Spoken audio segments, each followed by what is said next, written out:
Hello, in this video I will show you what's new in the hair systems. So basically hair system was introduced 1 year ago for hair creation for texture baking.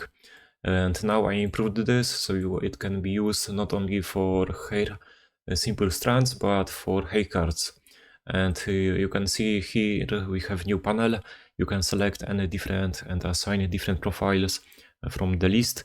You have the braids profiles, circular profile, or you can even instance meshes along the hair strands.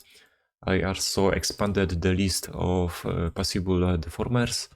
Also, now you can mask you can affect any input with masks, and those masks can be chained together like so. The new list is visible next to the input. So you just click and expand this menu in here. Also, there is now ability to interpolate hair strands using this button in here. And there is also new system for tagging. Basically, tagging lets you assign any label for any hair strand, and then you can modify those tagged hair strands and add various effects to those tagged strands. So now I will show you how to create the simple hair system from scratch. So now I will explain you basic setup of hair system. It is quite easy. Just select any mesh and click plus icon in here. This will generate the hair strands. You can adjust the density and length and add some modifiers in here. However, in my case, I want to actually guide this with curves. So I will remove this system and I will use Shift A to add empty hair. Go to sculpt mode, add some hair strands like so, and comb them. And now I can add hair system to this using the plus icon. I already created better looking strands, so I will use this instead and add hair system to those strands. Maybe I will bump up density again, like that. And now, starting from the top, we have the setup properties. So the base sculpt will be used for instancing of new hair strands. The property is taken from the curve surface. And then we have the guide curve. For this system, this is the active object. And automatically hair system is adding a guide tag. This tag can be used for modifying the hair strands based on this label, and it can be used for parenting. So in my case, I use this as parent. So if I disable parenting, you can see that the strands are not following the mesh, the curves we created. So now I can also add additional tags if I want in this panel. So I can name this maybe right. And if I select this tag and then select some strands, switch to the hair modeling tool, and then I can box select and assign those selected strands to the right tag. And then I could maybe add some effects only to those strands. But I don't need this right now. Then we have the hair system and set this guide as parent. We have only one deformer, the generator. I can add maybe set radius, and this will taper the strands. I will quickly switch material so it is easier to see. The set radius is affecting only the strands that are generated in the current system. It won't affect anything that is outside of the system, and that's why the guide curves are not affected by set radius or by any other modifier that you add. And you can maybe quickly disable those parents because they are not required. And I will reset the radius. And lastly, we have the various bunch of new profiles. So the default one is the round profile. It has no UVs, but it is useful in hair tool baking scene. No profile can be used for cycles and EV rendering, so it is affected by the render tab curve properties. If I set this to strip and maybe reduce radius like so, so now this is can be rendered in EV or cycles as hair object. And we have also option for braids, so I will reset the radius, and maybe I can increase the frequency of the braids, reduce the radius in here, and this is how they look. Maybe they are a bit dense. So this is how the braid looks, and there is option for round profile, but this time with UVs. There is flat profile, so this will be the default profile that use for haircard creation. If I maybe add align tilt, this is the default probably profile that you will want to use. And lastly, there is mesh profile. Mesh is good for instancing of object along the hair strands. So if I add any mesh, so let's say this cube, I can then in the hair system select this mesh, and it will now be instanced on the hair strands. It does not look like cube because of the set radius, but if I disable, you see those are actually the cube. And there is helper button for slicing the object. So now you can see it is following the hair strand closer. And this button, what it does is it is add modifiers to this cube object. So in this object we have the slicing modifier. It will add more subdivisions using this segments parameter. Then there is helper decimate and weld modifiers. Usually you will not want to mess with them. And there is optional tape simple deformer with twist, but actually you don't need it. Actually you can add twist by just adding tilt modifier. So now you see the cube mesh is twisting. And I think that covers the basics of the setup of the hair system. Input masking is quite simple way to add some variation to the hair look. So in this case, I have created a vertex group like that, and I will use this for masking the radius of the hair strands. So I will enable the hair strands and add the former set radius. And I want to mask the radius by vertex group. So just click this drop down icon, select vertex group, and plug in any group you want.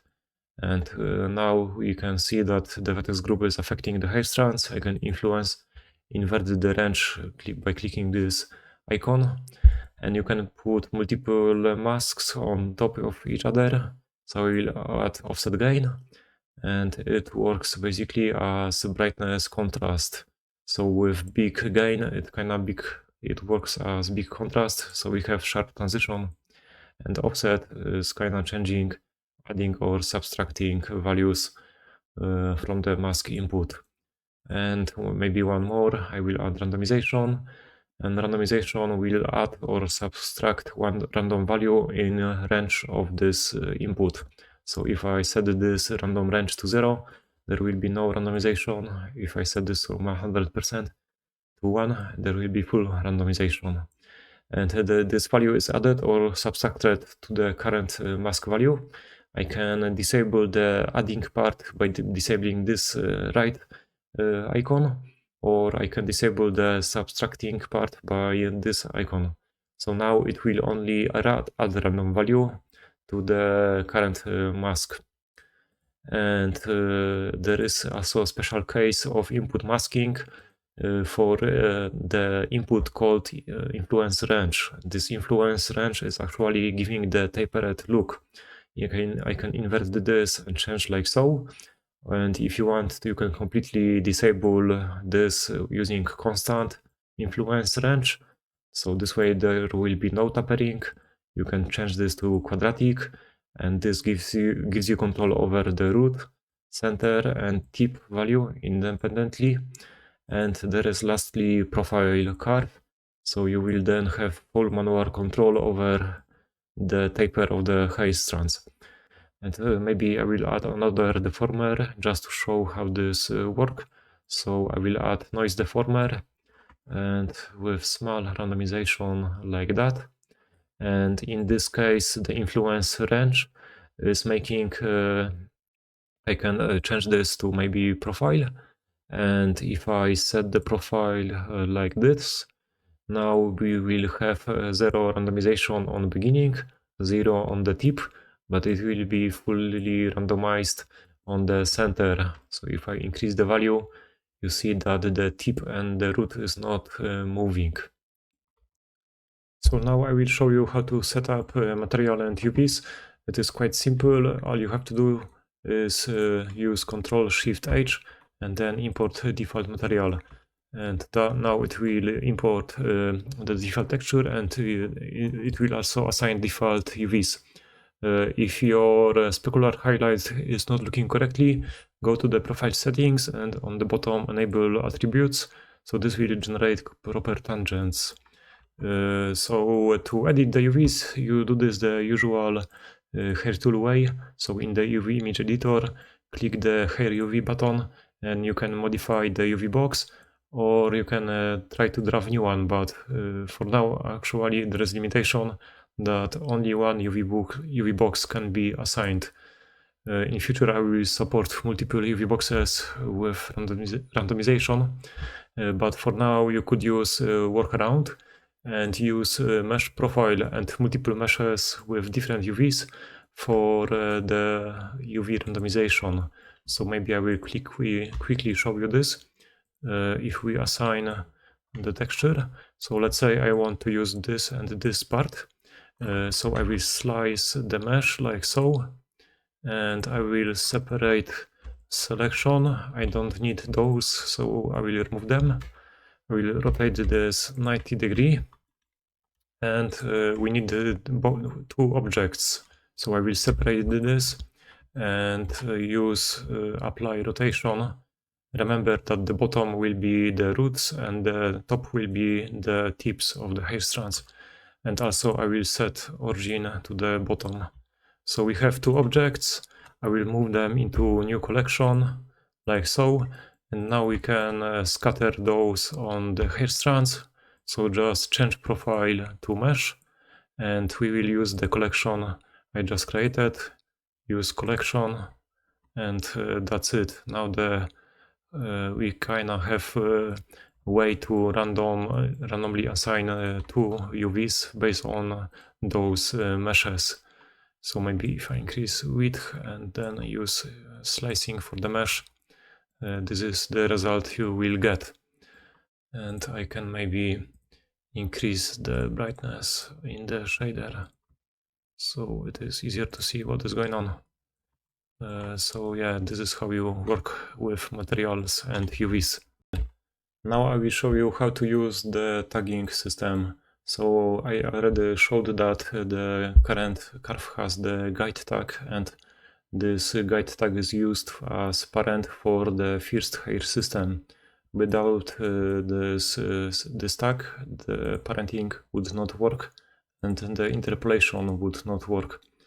And we can add maybe tag to only part of the hair strands in the current system. So let's go to the deformers, and I can add assign a tag deformer, and I want to add a tag for only one side. So I will tag this R for right side, and I will mask this with vertex group, and I created left right vertex group already.